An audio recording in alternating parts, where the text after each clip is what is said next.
একদিন বস্তির এক এতিম বাচ্চা ছেলে ময়লার স্তূপ থেকে ছোট্ট একটা ব্যাগ খুঁজে পায়, যার মধ্যে ছিল এমন একটা ঠিকানা যেখানে লুকানো আছে 2000 কোটি টাকা। তবে এই টাকাগুলোর পিছনেই অনেক আগে থেকেই অন্ধকার জগতের কিছু খারাপ মানুষ পড়েছিল। তাদের শুধুমাত্র দরকার ছিল এই ঠিকানাটা, যেন তারা টাকা উদ্ধার করতে পারে। কিন্তু এই ঠিকানাটা আছে এই বাচ্চার কাছে, তাই তারা এই বাচ্চাটাকে খুঁজতে শুরু করে। কিন্তু শেষ পর্যন্ত আসলে কি হয়েছিল? বস্তির এই বাচ্চাটা কি টাকা পর্যন্ত পৌঁছাতে পেরেছিল, নাকি তার আগেই ধরা পড়ে গিয়েছিল সেই লোকগুলোর হাতে? সেটা জানতে হলে আপনাকে দেখতে হবে আমাদের আজকের গল্পটা একদম শেষ পর্যন্ত। বলছি 2014 সালের মুক্তি পাওয়া ব্রাজিলিয়ান মুভি ট্র্যাশের কথা। এই গল্পের পদে পদে মারাত্মক টুইস্ট আছে আর কিছু সুন্দর ইমোশন, তাই দেখতে থাকুন একদম শেষ পর্যন্ত। চলুন গল্পটা শুরু করা যাক। এই লোকটার নাম জস এঞ্জেলো। গতকাল তার মেয়ে মারা গিয়েছে, তাই আজকে তার শেষকৃত্যের সকল কাজ শেষ করে সে নিজের মেয়ের কফিনটাকে একটা কবরস্থানে দাফনের ব্যবস্থা করছে। কিন্তু এখানে সে বেশিক্ষণ থাকতে পারবে না, কারণ ব্রাজিলিয়ান একদল পুলিশ তার পেছনে পড়ে আছে। তাই এই তাড়াহুড়ো করতে করতেই সেখানে পুলিশ চলে আসে। তাই জশ আতঙ্কিত হয়ে তার ঘরের জানালা দিয়ে ওখান থেকে পালিয়ে যাওয়ার চেষ্টা করে। সে ওই বিল্ডিং থেকে একটা পাইপ বেয়ে নিচে নেমে যায়, তুই পুলিশের হাত থেকে আর বাঁচতে পারে না, কারণ জশ পুলিশের গুলিতে অনেকটাই জখম হয়ে পড়েছে। কিন্তু সে যখন বুঝতে পারে এবার সে ধরা পড়ে যাবে, তখনই তার হাতে থাকা ছোট্ট ব্যাগটাকে সে ছুঁড়ে মারে, যেটা ওই হাইওয়ে দিয়ে যেতে থাকা একটা ময়লার গাড়িতে পড়ে যায়। আর সেই গাড়িটা ওখান থেকে সোজা শহরের বাইরের একটা ময়লার ভাগাড়ে গিয়ে পৌঁছায়, যেখানে বস্তির কিছু মানুষ ওখানে ময়লা আবর্জনা থেকে দরকারি জিনিসপত্রগুলো আলাদা করছিল, যেন এগুলোকে তারা আলাদাভাবে বিক্রি করতে পারে। ওখানেই একটা বাচ্চা জশের ফেলে দেওয়া ব্যাগটা খুঁজে পায়। ছেলেটার নাম রাফায়েল। সে ওই ব্যাগের ভেতর থেকে মোট 150 রিয়েল খুঁজে পায়, যেটা সে তার আরেক বন্ধু গার্ডোর সাথে ভাগাভাগি করে নেয়। এখন গার্ডো টাকা পেয়ে সেখান থেকে চলে গেলেও রাফায়েল এর ভেতরে একটা আইডি কার্ড খুঁজে পায়, যেখানে জশের নাম লেখা আছে। সাথে টুকটাক আরো কিছু জিনিসের পাশাপাশি একটা চাবিও খুঁজে পায়। কিন্তু এই চাবিটা কোনো স্বাভাবিক চাবি না, এটা খুব অদ্ভুত একটা চাবি। কিন্তু এটাকে কোথায় ব্যবহার করতে হবে রাফায়েল এটা জানে না। কিন্তু এই ছোট্ট ব্যাগের ভেতরে টুকিটাকি এত কিছু কেন আছে এটা সে বুঝতে পারে না। তাই ব্যাগটাকে রাফায়েল নিজের সাথে করে নিয়ে চার্চে চলে যায়। এই চার্চেই তারা ছোট থেকে বড় হয়েছে। আমাদের দেশে যেরকম এতিম বাচ্চাদের জন্য মাদ্রাসা তৈরি হয়, সেরকমই ব্রাজিলে এই অঞ্চলটায় এরকম চার্চে এতিম বাচ্চারা থাকে, যেখানে অলিভিয়া নামক একটা মেয়ে প্রতিদিন সেই এতিম বাচ্চাদেরকে বিনামূল্যে লেখাপড়া শেখাতে আসে। তবে কিছুদিন পরেই ওখানে অনেকগুলো পুলিশের গাড়ি চলে আসে, আর বুঝতেই পারছেন তারা এখানে কেন এসেছে। সেখানে পুলিশের লোকেরা ওখানকার প্রত্যেকটা লোকেদেরকে 20 রিয়াল করে দেয়। তারা বলে যে তারা একটা মানি ব্যাগ খুঁজছে, যে ওটাকে খুঁজে আনতে পারবে তাকে 1000 রিয়েল পুরস্কার দেওয়া হবে। যেটা জানতে পেরে রাফায়েল আর গার্ডো কিছুটা অবাক হয়। এই অফিসারের নাম আসলে ফেডরিকো। আর ওখানে গার্ডো ফেডরিকোকে জিজ্ঞাসা করে ওই মানি ব্যাগের মধ্যে আছেটা কি। সে জানায় ওটাই নাকি একটা অপরাধীর অপরাধমূলক কাজের প্রমাণ আছে। তবে তখন রাফায়েলের দিকে তাকিয়ে ফেডরিকোর কিছুটা সন্দেহ হয়, কিন্তু সে বিষয়টাকে তেমন গুরুত্ব দেয় না। রাতের বেলা গার্ডো রাফায়েলকে এই ব্যাগটা পুলিশদেরকে ফিরিয়ে দিতে বলে, যার বদলে তারা 1000 রিয়াল পাবে। কিন্তু রাফায়েলের মনে একটা সন্দেহ, সামান্য একটা মানিব্যাগের জন্য কেউ অবশ্যই 1000 রিয়াল দেবে না। এখানে হয়তো অন্য কোনো রহস্য আছে, অর্থাৎ অবশ্যই এখানে বেশি দরকারি কিছু একটা আছে। তাই বিষয়টা সম্পর্কে জানতে রাফায়েল ব্যাগটা নিজের কাছেই রেখে দিতে চায়। কিন্তু যেহেতু আজকে ফ্রেডরিকো রাফায়েলকে দেখে কিছুটা সন্দেহ করেছে, তাই এই ব্যাগটাকে নিজের কাছে রাখাটা এখন হয়তো নিরাপদ হবে না। তখনই দুজনে বের হয়ে যায় তাদের বন্ধু রেতুর সাথে দেখা করতে। রেতু ওখানকার একটা ড্রেনের ভিতরে থাকতো, তাই কেউ তার সাথে বন্ধুত্ব করতে চায় না। আর এই জন্যই তারা এই ব্যাগটাকে তার কাছে রাখতে এসেছে, তার কাছেই হয়তো সবচেয়ে বেশি নিরাপদ থাকবে। এখানে রেতু ব্যাগের এই অদ্ভুত চাবিটা বের করে তাদেরকে বলে, আমি জানি এটা দিয়ে কোন তালা খুলবে। তারা দুজনে কৌতূহলবশত ওই তালা সম্পর্কে জিজ্ঞাসা করে, কিন্তু সে জানায় এর বদলে তাকে পুরস্কারের অর্ধেক টাকা দিতে হবে। এখন কিছু উপায় না পেয়ে দুজনই রাজি হয়ে যায়। পরদিন তারা তিনজন চলে যায় সেখান থেকে কিছুটা দূরে শহরের একটা রেল স্টেশনে। আর রেতু এই বিষয়টা জানতো, কারণ সে কোনো এক সময় এই স্টেশনে ময়লা পরিষ্কারের চাকরি করেছে। এখন তিনজন একটা কোনায় বসে ভাবছে যে কিভাবে তারা এখন বাইরে বের হবে, কারণ তাদের ময়লা জামা কাপড় দেখে এখানকার গার্ডরা হয়তো তাদের তাড়িয়ে দেবে। তাই তখনই গার্ড ওখান থেকে বের হয়ে একটা মহিলার পার্স কেড়ে নেওয়ার নাটক করে, যার কারণে ওখানকার সবগুলো কার্ড তার পেছনে পড়ে গেলে রাফায়েল আর রেতো ওই সুযোগে চাবির নাম্বারের সাথে লকারটা মিলিয়ে সেটা খুলতে শুরু করে। আর লকারের ভেতর থেকে শুধুমাত্র একটা চিঠি খুঁজে পায়, কিন্তু ওটা নিয়েই তারা তিনজন কোনো রকমে পালিয়ে একটা ট্রেনে উঠে পড়ে। আর ট্রেনের ভিতরেই চিঠিটা খুলে ভেতরে জেরাল্ড ক্লোমারো নামের একটা ব্যক্তির নাম খুঁজে পায়। সাথে তারা এক গুচ্ছ ছবিও খুঁজে পায়, সেখানে ওগুলোর পেছনে আবার কিছু নাম্বারও লেখা। কিন্তু তারা বুঝতে পারে না এগুলো দিয়ে আসলে তারা করবেটা কি। কিন্তু যাই হোক, একটা ক্লু অন্তত পাওয়া গেছে, যেটা হলো জেরাল্ড ক্লেমোটো। সেই দিনই তারা ফাদার জুলিয়ার্ডের চার্চে গিয়ে লুকিয়ে লুকিয়ে তার ল্যাপটপ ব্যবহার করে, আর সেখানে চিঠির মধ্যে পাওয়া এই নামটা লিখে সার্চ করে। সেখানে তারা জানতে পারে এখানে যে ব্যক্তির নাম লেখা তিনি একসময় বড় মাপের একটা উকিল ছিলেন। কিন্তু আজ থেকে বহু বছর আগে তাকে একটা ভুয়া মামলায় ফাঁসিয়ে দিয়ে তাকে জেলে বন্দি করা হয়েছিল। এখনো তিনি জেলখানাতেই আছেন। তারপরের দিন অফিসার ফেডরিকো আবার সেই ময়লার স্তূপে সেই ব্যাগটা খুঁজতে আসে, কিন্তু শত খোঁজার পরেও ওটাকে তারা আর খুঁজে পায় না। অবশ্য একটা ছেলে অনেক খোঁজাখুঁজি করে একটা ব্যাগ পেয়েছিল, কিন্তু ওটা সেই ব্যাগটা না যেটা তারা খুঁজছে। তো ফেডরিকো আজকে খেয়াল করে যে সেদিনের ওই দুটো বাচ্চা আজকে আর আসেনি। আর অপরদিকে রাত হলে গার্ডও এখনো রাফায়েলকে বোঝাচ্ছে যে এই ব্যাগটা তাদের পুলিশের হাতে ফেরত দিয়ে দেওয়া উচিত, তাহলে তারা টাকাও পাবে আর পুলিশের সন্দেহ থেকেও বেঁচে যাবে। কিন্তু রাফায়েল এই কথায় রাজি হয় না। রাফায়েলের কথা হলো সে ওই জেলখানায় যাবে আর এই রহস্যের সমাধান করবে। কিছুক্ষণ পর সেই অফিসার ফেডরিকো এসে সত্যি সত্যি তাকে ধরে নিজের গাড়িতে লক করে ফেলে। আর গার্ডও বিষয়টা দূর থেকে দেখতে পায়। সে সোজা চলে যায় তাদের চার্চের ফাদারের কাছে, গিয়ে তাকে ঘুম থেকে জাগাতে শুরু করে, বলে যে রাফায়েলকে তারা ধরে নিয়ে গিয়েছে। তাই তাড়াতাড়ি করে ঘন্টা খানেকের মধ্যেই ফাদার তাদের কাছাকাছি শহরের একটা থানায় পৌঁছে যায়। সেভাবে হয়তো এখানেই রাফায়েলকে নিয়ে আসা হয়েছে, কিন্তু ওখানে গিয়ে শত জিজ্ঞাসা করেও কেউ কিছু বলতে পারে না। তারা বলে তাদের কাছে কোনো বাচ্চাকে নিয়ে আসা হয়নি, কিন্তু তবুও ফাদার মানতে চাইছে না। সে বলে তাকে এখানেই নিয়ে আসার কথা, যার কারণে একটা সময় তাকে জোর করে থানা থেকে বের করে দেওয়া হয়। আর এদিকে দেখা যায় রাফায়েলকে ফেডরিকো শহরের বাইরের একটা নির্জন জায়গায় নিয়ে গেছে। সেখানে তার মাথায় কাপড় পেঁচিয়ে তার হাত পা বেঁধে তাকে গাড়ির ভেতরে রাখা হয়। আর তারপর সেই গাড়িটাকে বেয়ে পুরোভাবে ড্রিফট করানো হয়, যার কারণে হাত পা বাঁধা থাকার কারণে রাফায়েল গাড়ির শক্ত জায়গায় ধাক্কা খেয়ে রক্তাক্ত হতে শুরু করে। এইভাবেই অনেকক্ষণ ড্রিফট করার পর অবশেষে রক্তাক্ত রাফায়েলের মাথা থেকে কাপড়টা সরানো হয়। আর ফেডরিকো তাকে জিজ্ঞাসা করে, এবার বল এই ব্যাগের ভেতর আসলে কি ছিল? রাফায়েল তাকে বলে এই ব্যাগের ভেতরে ছিল শুধুমাত্র 300 রিয়াল, আর কিছুই ছিল না। কিন্তু ফেডরিকো তার কথা বিশ্বাস করে না। সে আবারও তাকে জিজ্ঞাসা করে, সত্যি করে বল ওই ব্যাগে অবশ্যই কিছু ছিল, না হলে তুই অবশ্যই আমাদের কাছ থেকে এটা লুকাতি না। কিন্তু তবুও রাফায়েল কিছু বলে না, যার কারণে একসময় ফেডরিকো রাফায়েলকে শুট করার অর্ডার দিয়ে চলে যায়। কিন্তু সেই অফিসার রাফায়েলের মাসুম চেহারা থেকে তাকে শুট করতে পারে না, বরং সে একটা ফাঁকা গুলি করে ফেরত চলে যায়। পরদিন সকালে রাফায়েল কোন রকমে সেই বস্তিতে গিয়ে পৌঁছায়। সেখানে ফাদার তাকে ভেতরে নিয়ে গিয়ে প্রাথমিক চিকিৎসা দিতে শুরু করে। তিনি তাদের তিনজনকে বোঝায়, তোমরা কেন তাদের সাথে শত্রুতা করছো? ব্যাগটা তাদেরকে দিয়ে দিলেই তো পারো, না হলে এবার তো ছেড়ে দিয়েছে, কিন্তু পরের বার যদি পায় তাহলে আর তোমাদেরকে জীবিত ছাড়বে না। কিন্তু রাফায়েল একদম জেদ ধরে বসে। সে কোনোভাবেই এই ব্যাগ ফেরত দেবে না, বরং সে জেলখানায় যাবে সেই জেরাল্ড ক্লেমোডোর সাথে দেখা করতে। কিন্তু তাদেরকে তো জেলখানার ভেতরে যেতে দেওয়া হবে না। আর তখন গার্ডও একটা উপায় বের করে, তারা তিনজন মিলে অলিভিয়ার সাথে দেখা করবে। সেখানে অলিভিয়াকে তারা একটা বানানো গল্প শোনায়। গার্ডের নাকি একজন দাদা ছিল, তিনি একজন নাম করা উকিল ছিলেন, কিন্তু তারপর একটা ভুয়া মামলাতে তাকে জেলখানায় পাঠিয়ে দেওয়া হয়েছে। এখন রাফায়েল যে ঝামেলায় ফেসে গিয়েছে সেখান থেকে তাকে একমাত্র তার দাদাই উদ্ধার করতে পারবে। তাই অলিভিয়া যেন রাফায়েলের সাহায্য করে। কিন্তু অলিভিয়ার প্রশ্ন যে আমি কিভাবে সাহায্য করব? তখন গার্ডও বলে যে অলিভিয়া যেহেতু একজন আমেরিকান, তাই সে একটু বেশি সুযোগ সুবিধা পাবে, কারণ এই দেশে আমেরিকানদের একটু আলাদাভাবে দেখা হয়, যাতে করে অলিভিয়াও রাজি হয়ে যায়। কিন্তু তারপরেই রাফায়েল বলতে শুরু করে যে অফিসার ফেডরিকোর মুখে সান্টোস নামের একটা ব্যক্তির কথা সে শুনেছে। সান্টোস নামটা শুনেই রেতু বলে ওঠে যে আরে আমি তো ওনাকে চিনি, উনি তো একজন বড় মাপের রাজনীতিবিদ, সামনে হয়তোবা তিনি আমাদের এলাকার মেয়র হবে। তাই এবার রাফায়েলের পরবর্তী গন্তব্য হলো সান্টোস সম্পর্কে বিস্তারিত জানা। আর এদিকে পরদিন গার্ডও অলিভিয়ার সাথে জেলখানার উদ্দেশ্যে রওনা হয়। আর অপরদিকে রাফায়েল রেতুকে নিয়ে সমুদ্রের তীরের দিকে যেতে শুরু করে, কারণ সেই রাজনীতিবিদের বাড়ি নাকি ওখানেই আছে। তারা দুজন লুকিয়ে লুকিয়ে সেই সান্টোসের বাড়ির পেছন দিয়ে কোন রকমে বাড়ির ভেতরে ঢোকার চেষ্টা করে। কিন্তু এক সময় ভেতরে ঢোকার পরপরই একটা কুকুরের কারণে তারা দুজন ওই বাগানের মালির কাছে ধরা পড়ে যায়। এখন ধরা খাওয়ার পর দুজন বলে ওঠে যে আমরা শুধুমাত্র ফল চুরি করার জন্য এখানে এসেছিলাম। যা শুনে সেও বিশ্বাস করে নেয়, কারণ এই ছোট বাচ্চারা তো আর রাজনীতি নিয়ে কিছু বোঝে না। অপরদিকে অলিভিয়া গার্ডোকে নিয়ে অবশেষে সেই জেলখানায় পৌঁছায়। আর একদম শেষে উকিল জেরাল্ড ক্লেমোডোর সাথে তার দেখা হয়, কিন্তু ক্লেমোডো তাকে চিনতে পারে না, না চিনার ওই কথা, কারণ পুরো ঘটনাটাই আসলে মিথ্যা কথা। তখন কথা ঘুরিয়ে গার্ডো জশ এঞ্জেলোর কথা তার সামনে তুলে ধরে। আর তখনই ক্লেমোডোর চেহারাটাই বদলে যায়। তখন সে বলে এটা তার ভাইয়ের ছেলে, তুমি তার নাম কিভাবে জানলে? তখনই গার্ডো তাকে সেই মেসেজের কথাগুলো বলতে শুরু করে, যেগুলো সেই স্টেশন থেকে পাওয়া চিঠিটাই লেখা ছিল। সেখানে লেখা ছিল, আপনি যতক্ষণে আমার চিঠিটা পেয়েছেন ততক্ষণে আমি হয়তো বেঁচে নেই, কিন্তু আমি এটা বলতে পারি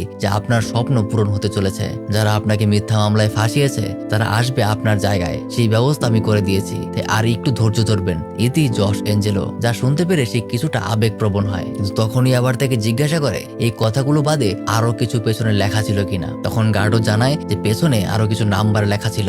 সে তখন জেলারকে বলে তার বাইবেলটাকে এদের হাতে দিয়ে দিতে, কিন্তু জেলার জানায় যে তাদের নাকি দেখা করার সময় অলরেডি শেষ হয়ে গেছে, তাই আগামীকাল আবার আসতে হবে, এখন সে কিছু দিতে পারবে না। ক্লেমেডো গার্ডোকে বুঝিয়ে দেয় আগামীকাল এসে বাইবেলটা নিয়ে যেও, আর তোমার পাওয়া নম্বর অনুযায়ী বাইবেলের পৃষ্ঠা নাম্বার আর অধ্যায় নাম্বার আর লাইন নাম্বার মিলাবে, সেখান থেকেই তুমি একটা মজার তথ্য পাবে, আর সেটাই হবে তোমাদের পরবর্তী গন্তব্য। এই বলে তাদেরকে ধন্যবাদ জানিয়ে তিনি বিদায় জানিয়ে দেয়। কিন্তু পরবর্তীতে গার্ডো যখন জেলারের কাছে এই বাইবেলটা সম্পর্কে জিজ্ঞাসা করে তখন সে জানিয়ে দেয় এটাকে নিতে হলে নাকি তার 1000 রিয়েল দিতে হবে। আর অপরদিকে রাফায়েল আর রেতোর সাথে ওই বাগানের মালির বন্ধুত্ব হয়ে যায়। কথায় কথায় রাফায়েল তাকে জিজ্ঞাসা করে যে আপনাদের বস এত রেগে থাকে কেন। তখন সেই মালি জানায় ওনার একটা গুরুত্বপূর্ণ জিনিস হারিয়ে গেছে। তখনই রাফায়েল বলে ওঠে কি মানি ব্যাগ? কিন্তু সেই মালি তখন হাসি দিয়ে বলে ওঠে আরে 100 কোটি রিয়েল কি আর মানি ব্যাগে ধরবে? আর কথায় কথায় তাকে জিজ্ঞাসা করতে একসময় জশ এঞ্জেলোর নামটা চলে আসে। তার কথায় ঘটনার কিছুটা পেছনে যেতে হয়, যেখানে জশ এঞ্জেলো ছিল স্যান্টোসের ডান হাত। তার সকল কালো টাকার হিসাব জশের কাছেই থাকতো, যেখানে জশ অনেক বছর আগে থেকেই এই জায়গাটা অর্জনের চেষ্টা করে আসছিল, কিন্তু তার মতলব ছিল অন্য কিছু। সে একদিন প্ল্যানিং করে সেন্টোসের বাড়ির ফ্রিজের সমস্যা তৈরি করে, যার কারণে সেই ফ্রিজটাকে এখন পাল্টানো হবে। ঠিক এই সুযোগটা নিয়ে জশ তার আজ পর্যন্ত কামানোর সকল কালো টাকা সেই ফ্রিজের ভেতরে খুব সিস্টেম করে রেখে দেয়। সাথে তার কালো টাকার যত হিসাব ডায়েরিতে ছিল সেই ডায়েরিটাও ওই টাকার সাথেই ফ্রিজে রেখে দেয়। আর পরদিন ফ্রিজটাকে নিয়ে এসে সুযোগ মতো ওখান থেকে বেরিয়ে যায়। ঠিক এরপর থেকেই শুরু হয়েছিল আসল ঝামেলা। কিন্তু ওই টাকাগুলোর সাথে ডায়েরিটা জশ কোথায় লুকিয়ে রেখেছে এটা কেউ জানে না, তবে আমাদের রাফায়েল জানে। এটা শোনার পর সে প্রতিজ্ঞা নিয়ে নেয় যে ওটাকে যে করেই হোক তাদেরকে খুঁজে বের করতেই হবে। ওই রাতে তারা আবার প্রত্যেকে একসাথে হয়। সেখানে এখন অলিভিয়াও সমস্ত বিষয় বুঝতে পেরেছে যে তাদের সাথে কি হচ্ছে, যার কারণে এখন সেও তাদের সাহায্য করতে রাজি হয়। সে বাচ্চাদেরকে বুঝিয়ে তাদের একটা ভিডিও তৈরি করতে শুরু করে, যেখানে সে রেকর্ড রাখছে যে এই ঝামেলায় পড়ে বাচ্চারা এখন পর্যন্ত কি কি সমস্যার সম্মুখীন হয়েছে। কিন্তু এর মাঝেই ওখানে পুলিশ চলে আসে। বাচ্চারা কোনো রকমে ওখান থেকে পালিয়ে যায়, কিন্তু পুলিশ এসে অলিভিয়ার রুমটা তল্লাশি করতে শুরু করে। একদম শেষের রুমে এসে অফিসার ফেডরিকো এসে প্রবেশ করে। আসলে গতকালকে অলিভিয়া যে একটা বাচ্চাকে নিয়ে জেলখানায় ক্লেমোর সাথে দেখা করতে গিয়েছিল এটা সে জেনে গিয়েছে। আর ভেতরে ঢুকেই সে ওই ব্যাগটাকে খুঁজে পায় যেটাকে তারা খুঁজছিল, কিন্তু ব্যাগের ভেতরে আসলে কিচ্ছু নেই, যার কারণে অলিভিয়াকে সে ভয় দেখাতে শুরু করে। আর একসময় তাকে ফেডরিকো তার সাথে গাড়িতে যেতে বাধ্য করে। কিন্তু তখনই বাচ্চারা ছাদের উপরে উঠে দেখে তাদের পুরো বস্তিটাকে আগুনে পুড়িয়ে দেওয়া হয়েছে। তারা যে বস্তিটাতে ছোটবেলা থেকে বড় হয়েছে সেই বস্তিটা এখন দাউ দাউ করে জ্বলছে, আর এটা পুরোটাই করেছে ফ্রেডরিকো। তাই এখন তারা তিনজন একটা রেল লাইনের উপর দিয়ে হাঁটতে হাঁটতে ভাবছে যে ওই বাইবেলটাকে আনার জন্য 1000 রিয়েল লাগবে, সেটা তারা এখন কোথায় পাবে। পরদিন সকাল হলে সম্পূর্ণ বস্তি আগুনে পুড়ে যাওয়ার কারণে এখন বস্তির মানুষগুলোকে ফাদার নিজের চার্চে আশ্রয় দিয়েছে। আর সেই সুযোগে এক ফাঁকে রেতো ফাদারের ঘরে গিয়ে তার জমানো 850 রিয়াল চুরি করে নেয়। আর ওখানে সে এমন একটা ছবি এঁকে রাখে যেন সেটা বাধ্য হয়ে করেছে। তারপর সেই টাকা নিয়ে গার্ডো সোজা চলে যায় জেলোর সাথে দেখা করতে। কিন্তু ওখানে হয় আরেক ঝামেলা। সেই লোকটা তার থেকে টাকা নিয়েও বাইবেলটা একদম শেষ মুহূর্ত তাকে দিতে অস্বীকার করে। সে আরো বেশি টাকা চায়, যার কারণে একসময় গার্ডো নিজের হাতে থাকা একটা ধারালো জিনিস দিয়ে তাকে আঘাত করে বাইবেলটা নিয়ে পালাতে শুরু করে। এক সময় সে ওটাকে উপর থেকে রেতোর দিকে ছুঁড়ে মারে। আর সেটা যখন রেতো হাতে নিয়ে দৌড়াতে শুরু করে তখন পুলিশ তার উপর সন্দেহ করে, যার কারণে দৌড়াদৌড়ি করতে করতে এক সময় বাইবেলটাকে নিয়ে সে একটা সুরক্ষিত জায়গায় পৌঁছায়। আর এখানে তারা নাম্বারগুলোর সাথে বাইবেলের কিছু একটা বের করার চেষ্টা করে, কিন্তু শত চেষ্টা করার পরেও তারা কিছুই বুঝতে পারে না যে কিভাবে কি করবে, কারণ তারা আসলে বাইবেল পড়তেই জানে না। এভাবেই ধীরে ধীরে রাত হয়ে যায়। তারা এখনো চেষ্টা করছে। অপরদিকে গার্ডও তাদের জন্য কিছু খাবার জোগাড় করতে গেছে। সেখানে তার সাথে একটা মেয়ের দেখা হয়। এদিকে তারা দুজন মিলে অবশেষে বাইবেলের একটা প্যাটার্ন খুঁজে বের করে। সেখানে নাম্বারগুলো মিলিয়ে দেখার পর তারা অনেকগুলো পশুর নাম খুঁজে পায়, যেমন গরু, ভাল্লুক, ঘোড়া এই জাতীয় কিছু পশুর নাম খুঁজে পায়। কিন্তু এইগুলো দিয়ে তারা কি করবে? ঠিক তখনই রাফায়েলের মনে পড়ে যায় সেই কাগজটার কথা, যে কাগজটা সে ওই ব্যাগ থেকে পেয়েছিল। সেখানে অনেকগুলো পশু পাখির ছবি আঁকা ছিল। আর এখানে সিরিয়াল অনুযায়ী যে কয়টা পশুর নাম বের করেছে ওগুলোর একটা নাম্বার সেই কাগজটাই ছিল, যাতে করে তারা একে একে সেই নাম্বারগুলোকে সাজাতে শুরু করে। আর অপরদিকে গার্ড ওই মেয়ের সাথে কোথায় খাবার পাওয়া যাবে এই বিষয় নিয়ে কথা বলতে বলতে দেখতে পায় যে ওখানে পুলিশ চলে এসেছে। তাই সে দ্রুত তাদের আস্তানায় ফিরে আসতে শুরু করে। কিন্তু এতক্ষণে এখানেও পুলিশেরা খোঁজাখুঁজি শুরু করে দিয়েছে। আর এদিকে রাফায়েল আর রেতু মিলে যে নাম্বারগুলো বের করেছে সেগুলো সাজানোর পর দেখা যায় এটা একটা টেলিফোন নাম্বার। কিন্তু ততক্ষণে গার্ডও সেখানে এসে তাদেরকে দ্রুত পালিয়ে যাওয়ার কথা বলে, কারণ এদিকে পুলিশ চলে এসেছে। সেই জন্য বাধ্য হয়ে সবকিছু ওখানে রেখেই তাদের পালিয়ে যেতে হয়। লাস্ট বারের জন্য রাফায়েল সেই নম্বরটা মুখস্থ করে নেয়, কিন্তু সাথে সাথেই সেখানে পুলিশ চলে আসে। কিন্তু তাদের ধরার আগেই তারা তিনজন ওখানকার দেয়াল বেয়ে লাফিয়ে লাফিয়ে অনেকটা দূরে চলে গিয়েছে। তবুও পুলিশের হাত থেকে তারা রেহাই পায় না। একদম শেষ মুহূর্তে পুলিশ তাদেরকে দেখেই ফেলে। তারা আবারও পালাতে শুরু করে। আর কোনো এক সময় একটু আগেই গার্ডোর সাথে যে মেয়েটার দেখা হয়েছিল সে সামনে চলে আসে। মেয়েটা তাদেরকে বলে যে এখন কথা না বলে আমার সাথে চলো, আমি তোমাদেরকে সাহায্য করব। কিন্তু তারা আর কোনো উপায় না পেয়ে মেয়েটার কথা মতোই তার সাথে যেতে শুরু করে। আর এক সময় মেয়েটা তার কিছু বাইকার বন্ধু বান্ধবদেরকে বুঝিয়ে দেয় যে ওদের তিনজনকে পুলিশের হাত থেকে বাঁচিয়ে যে করেই হোক শহরের বাইরে দিয়ে আসতে হবে। তাই তারা এই যাত্রায় মেয়েটার জন্য বেঁচে যায়। কিন্তু অপরদিকে ফেডরিকো তাদেরকে খুঁজতে খুঁজতে সেই আস্তানায় চলে আসে যেখানে তারা ওই নাম্বারটা লিখে রেখেছিল। আর অপরদিকে তারা তিনজন সেই শহরের বাইরে চলে এসেছে। আর একদম শেষ প্রান্তে একটা টেলিফোন বুথ থেকে যে নাম্বারটা পেয়েছে ওই নাম্বারে একটা কল করে। ঠিক একই সময়ে অপর প্রান্ত থেকে ফেডরিকো একই নাম্বারে কল করে। কিন্তু যেহেতু রাফায়েল আগে কল করেছে তাই ফেডরিকো কলটা ওয়েটিং এ পায়। রাফায়েল জানতে পারে যে নাম্বারটা শহর থেকে কিছুটা দূরের একটা কবরস্থানের নাম্বার। তাই এবার রাফায়েল বাকিদেরকে বলে বাইকে করে ওই কবরস্থানের দিকে যাওয়ার জন্য। আর সেখানে পৌঁছে কবরস্থানের দেওয়ালটাকে টপকে তারা তিনজন ভেতরে পৌঁছে যায়। কিন্তু এখানে তারা আসলে কি খুঁজবে এটাই কেউ বুঝে উঠতে পারছে না। আর তখনই হঠাৎ রাফায়েলের সামনে একটা কবরের নাম চলে আসে যেখানে লেখা প্রিয়া অ্যাঞ্জেলো। আর ওখানে যে ছবিটা লাগানো ছিল এটা দেখে সে চিনতে পেরে যায়, কারণ এই ছবিটাই সে ওই ব্যাগ থেকে পেয়েছিল। অর্থাৎ এটা জশ অ্যাঞ্জেলোর মেয়ে প্রিয়া অ্যাঞ্জেলোর কবর। ঠিক তখনই হঠাৎ সে উপরে একটা বাচ্চা মেয়েকে দাঁড়িয়ে থাকতে দেখে। মেয়েটাকে দেখে কিছুটা ভয় পেয়ে যায়, কারণ এই মেয়েটা আর কেউ নয়, এটাই সেই প্রিয়া অ্যাঞ্জেলো। সে জিজ্ঞাসা করে তুমি ওখানে তাহলে এই কবরের ভিতর কি আছে? মেয়েটা বলে আমি জানি না। তারপর রাফায়েল তাকে ভালো মতো জিজ্ঞাসা করে তুমি এখানে কি করছো? তখন প্রিয়া জানায় যে তার বাবা নাকি বলেছে যে সে নিজের কাজ শেষ করে এখানেই তাকে নিতে আসবে, সে যেন এখানে কবরস্থানের পাহারাদার আঙ্কেলের সাথেই থাকে। কিন্তু এটা বলতে বলতেই সেখানে ফ্রেডরিকো চলে আসে। অবশ্য সে একাই এসেছে, কারণ যদি সান্টোসের কালো টাকা পুলিশের হাতে পড়ে তাহলে এটা সোজা সান্টোসের কাছেই যাবে। কিন্তু সেই টাকাগুলি ফেডরিকো একাই ভোগ করবে। তাই এজন্য সে তার ডিপার্টমেন্টকে কিছু বলেনি। পুরো টাকাটা একা নিয়ে নেওয়ার জন্য ফেডরিকো এই টাকার পেছনে এত ছুটে বেড়াচ্ছে। ফেডরিকো সোজা রাফায়েলকে জিজ্ঞাসা করে যে টাকাগুলো কোথায়। রাফায়েল তাকে দেখিয়ে দেয় যে এই কবরের ভিতরে এই টাকাগুলো রাখা আছে, যার কারণে এবার তাদের তিনজনকে দিয়েই সে কবর ভাঙাতে শুরু করে। আর এক সময় ভেতর থেকে কালো রঙের পলিথিনে মোড়ানো কিছু একটা বের হয়ে আসে। আর অবাক করার বিষয় হলো সেটার ভেতরেই রয়েছে টাকা, আর আছে সেই ডায়েরিটা যেটার মধ্যে সান্টোসের সমস্ত কালো টাকার হিসাব আছে। যা দেখে ফেডরিকো সোজা সান্টোসকে কল করে, কিন্তু তাকে শুধুমাত্র ডায়েরির কথা বলে, টাকার কথাগুলো আর তাকে বলে না। ঠিক তখনই প্রিয়া ব্যাপারটা বুঝতে পেরে নিজের হাতে একটা ভারী জিনিস নিয়ে সেটা ফেডরিকোর মাথায় ছুঁড়ে মারে। এই সুযোগে বাকি তিনজন মিলে তাকে ইচ্ছা মতো মারতে থাকে। আর রাফায়েল তার বন্দুকটা নিজের হাতে নিয়ে তাকে হুমকি দিতে শুরু করে। রাফায়েল তাকে মেরে ফেলার সুযোগ পেয়েছে, কিন্তু অবশেষে সে তাকে আর মারতে পারেনি। তাকে কোনো রকমে ওখানে আহত করে তারা চারজন ওই টাকা আর ডায়েরিটা নিয়ে পালিয়ে যায়। এমনকি ওখানে ফেডরিকোর অবস্থা খারাপের পাশাপাশি তার মোবাইলটাও ভেঙে গিয়েছে, যার কারণে সে সান্টোসকে তার ডায়েরির খবরটা দিতে পারলেও কোথায় সেই ডায়েরিটা সে পেয়েছে এটা আর সে বলতে পারে না। আর এইদিকে তারা চারজন সেই টাকাগুলো নিয়ে একটা ময়লার গাড়িতে উঠে পড়ে, যেগুলো কিছুক্ষণের মধ্যেই তাদের সেই ময়লার ভাগাড়ের উদ্দেশ্যে রওনা হয়। আর সকাল হতে হতেই তারা ওখানে পৌঁছে যায়, যেখানে প্রথমেই রেতো এক মুঠে যতগুলো টাকা হয় ততগুলো টাকা নিজের হাতে নিয়ে নেয় আর ফাদারের রুমে রেখে বের হয়ে আসে। তখন ফাদার গিয়ে দেখতে পায় যে ওখানে এক বান্ডেল টাকা আছে আর এখানে একটা ডায়েরি রেখে দেওয়া। আর সাথে সাথেই তখন ফাদার ওই ডায়েরিটা খুলে বুঝতে পারে যে এটাতে সান্টোসের সমস্ত কালো টাকার হিসাব আছে, আর তাকে দোষী সাব্যস্ত করা সবচেয়ে বড় প্রমাণই ওটা। আর অপরদিকে অলিভিয়া অবশেষে জেলখানা থেকে ফিরে আসে, আর এসে সে নিজের বিছানার নিচে সে তার ক্যামেরাটা খুঁজে পায়, যেটা রেকর্ডিং চলতে চলতেই অফ হয়ে যায়। অর্থাৎ এটার মধ্যে সেদিন ফেডরিকো সমস্ত কথাবার্তা রেকর্ড হয়ে গিয়েছে, যে সকল কথা সে অলিভিয়াকে ভয় দেখানোর জন্য বলেছিল।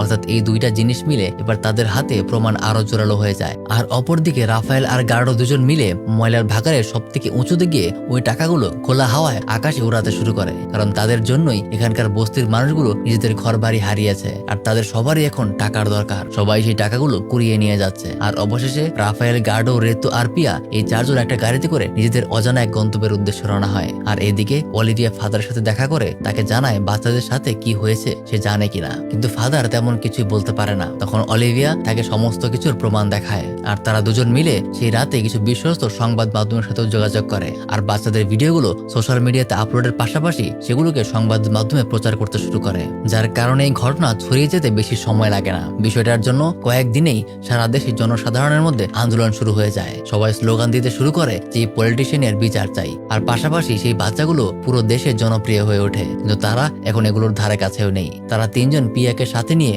ওই শহর থেকে অনেকটা দূরে একটা সমুদ্রের সাথে বসবাস করতে শুরু করে দিয়েছে।